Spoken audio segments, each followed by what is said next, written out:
Okay, so let's take a moment and pivot here. What are you seeing, feeling, hearing in the market as we're 2 months into 2024?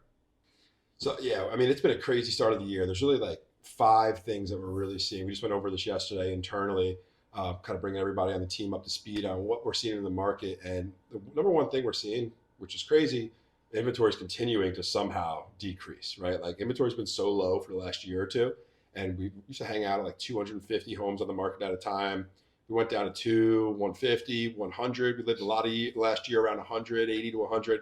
We were under 59 homes, 59 under 60 homes on the market as of yesterday in Hoboken, which is just like bananas low, right? Super low. And that's just driving. It's that lock in effect. Nobody wants to put their home on the market. They have 3% interest rates. They can buy something at a 6 or 7% interest rate, and people just can't motivate themselves to do that, right? So that's like the number one defining piece of the market right now. Is just there's not a lot of options and not a lot of inventory for buyers to look at. The next thing we're seeing those rates, right? They spiked up. We saw almost an 8% 30-year fix last year. Came down. We like dropped a point and a half, almost 2 points to 6%, almost in a matter of 2 months. That's creeping back up, but buyers don't seem to care. Buyers are still making very strong offers. There's still multiple offers on the table, and that's really because it's artificially done because of that inventory. For that first point, right? Like there might be less buyers out there, but there's so much less inventory that it still feels like buyers don't care that rates are back up, knocking on the door of 7% again, even though they're at 6 when things were driving really well, right? Um, that kind of continues to the third point, where the third thing is we're seeing prices are setting new records. High interest rates, right? An economy that's starting to slow down a little bit, inflation, all these things you would think people don't have as much disposable income, people are tightening up a little bit, prices would suffer because of, again, that driver of low inventory. We're seeing places 10, 15% year over year appreciation from last year, which is just kind of like the opposite of what you would expect to see. But we are seeing, like, for example, places that were selling in the mid to high sixes last year all of a sudden popped up, and we're seeing some sales in the mid sevens, seemingly almost overnight, with two, three, four offers on the table. We had a client the other day who was renting their place out, similar place on the market, and we sold it, and the number we sold it for is, if cancel that lease, let's sell this thing right now, right? So those prices should continue to trend that direction, almost, with reckless abandon almost at some points. Um, the fourth thing we're really starting to notice is buyers are becoming onto this barbell structure, right? We're seeing this from talking to a lot of buyers, where we're seeing a lot of people who are just so crazy motivated. I need that home today. I need that home yesterday. I have to figure this out, and I'll offer whatever I have to offer. And then nobody in the middle who just kind of wants to buy. But then these other people on the other side are like, I'm not buying. Like, this environment stinks. I don't like the interest rates. I don't like the prices. I don't like anything about. I'm out. So we're seeing a bunch of people crazy motivated, a bunch of people crazy unmotivated, and not a lot of people in the middle who are like, yeah, moving would be great, and I'd love to move, and let's do it.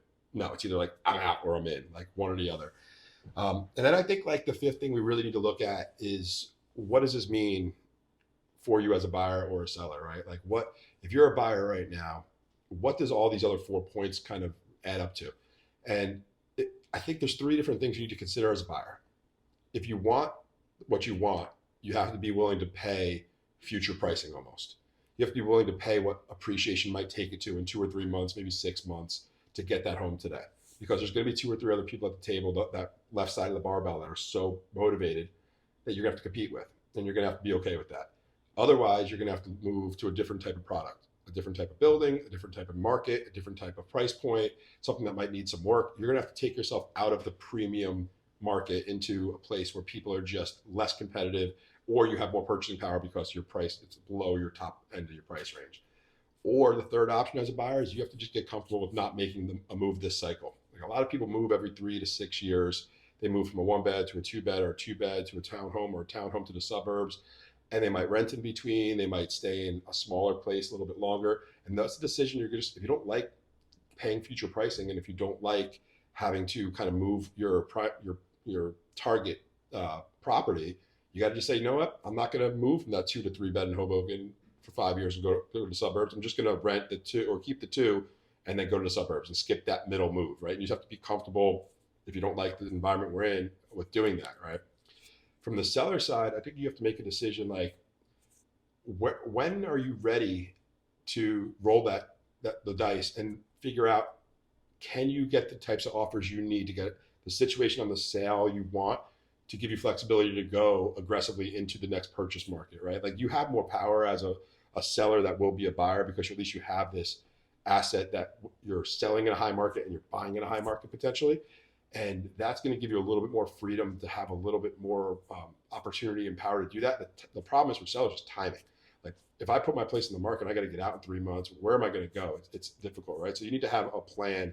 You need to really know, like, I have an intermediary spot. I can move in with some family. I can rent a place in this kind of location. There's a lot of rental opportunity if I can't find the purchase, or I'm willing to make sacrifices on what I'm going to buy, right? Like you have to just come to terms with a little bit of uncertainty and have like a strategy 1, strategy 2, strategy 3. And those are really like the things you need to consider both on the buy side and the sales side, I think, transacting in this market, given everything we're seeing.